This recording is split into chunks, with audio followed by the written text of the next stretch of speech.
3 weeks, 3 mass shootings. Latest, Southern California, that claimed the life of 4 people, including a 9-year-old little boy. Let's talk about it. Coming up on What's Your Opinion?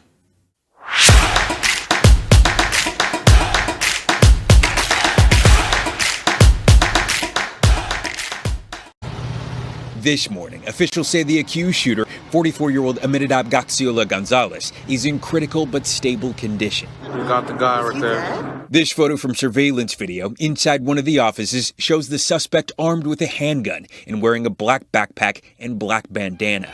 Police say Gonzalez used a semi-automatic weapon to kill 4 people, including a 9-year-old boy.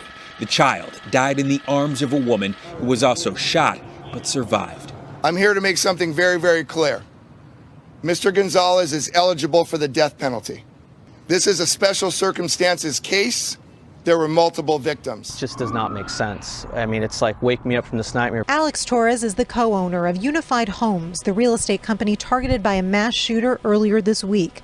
Torres was not at work when police say 44-year-old Aminadab Gaxiola Gonzalez came in with a semi-automatic handgun.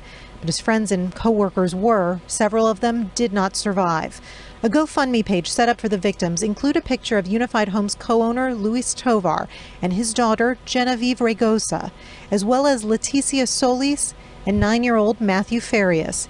Here's how officials describe how Farias was found. It appears that a little boy died in his mother's arms as she was trying to save him during this horrific massacre. According to the GoFundMe, Blanca Tamayo was shot twice in the head and is on life support in the hospital now.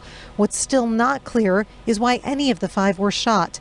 He was the husband of an ex-employee. Investigators say Gaxiola Gonzalez had planned the attack, locking the gates inside the office complex so police couldn't immediately get in. Police say Gonzalez was carrying pepper spray, handcuffs, and extra ammunition, in addition to the firearm. What I heard was 3 shots in a row, boom, boom, boom, a pause, 3 more shots, another pause, and then 4 shots.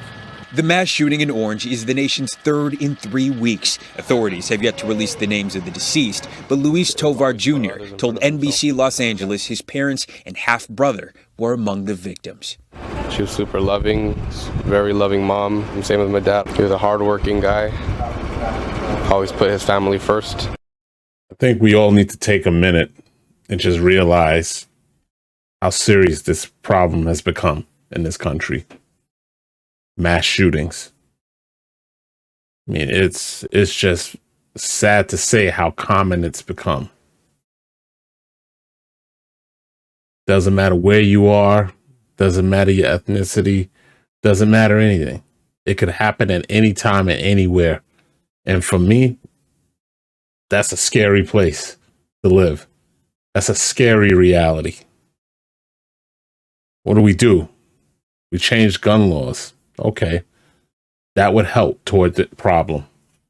But at the end of the day, that's not going to solve everything. People will find a way to get guns illegally if they have to.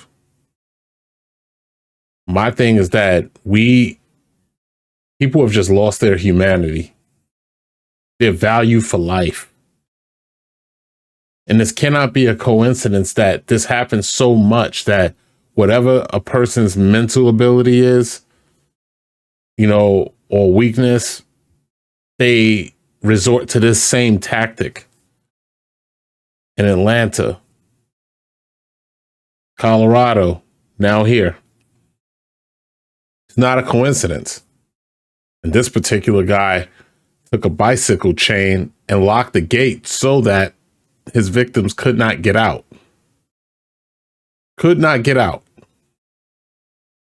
So that, to me, shows that this was a calculated, planned attack. And yeah, they say he's eligible for the death penalty. And I personally believe that justice will be served, but we got a bigger problem to deal with. And unless everybody comes together and starts figuring out that we're one human race,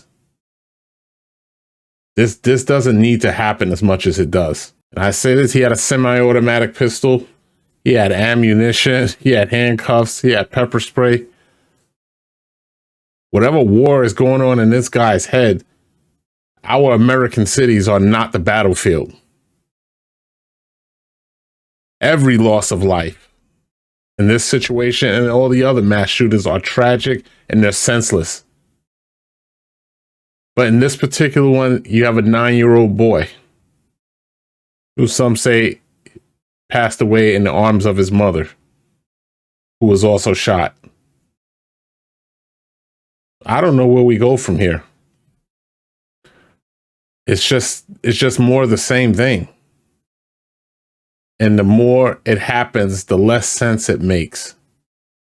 Why is this the ultimate option for some of these people? What's going on that people are driven to this extreme? And I just think that we just have to come together as people. Also, my thoughts and prayers go out to all the families of the victims.